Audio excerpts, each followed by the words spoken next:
அடுத்தவர்களின் பணத்தை ₹1 திருடினாலும் கூட அவர்களுடைய மனக்குமுறலால் ₹1,00,000 நீ மருத்துவமனைக்கு நீ கொடுக்க வேண்டிய வரும். இது உண்மை.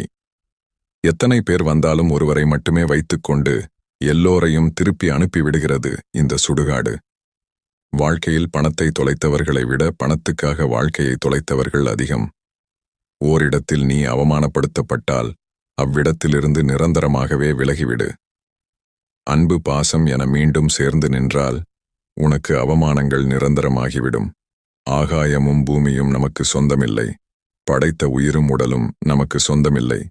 சேமித்த பணமும் பொருளும் நமக்கு சொந்தமில்லை. செய்த தர்மமும் கருணையும் நிலைத்து நிற்கும். முற்பகல் செய்யின் பிற்பகல் விளையும். நீ பிற உயிரின் மாமிசத்தை சாப்பிட்டாயானால் நாளை என்றாவது ஒரு நாள் நீயும் கொல்லப்படுவாய்.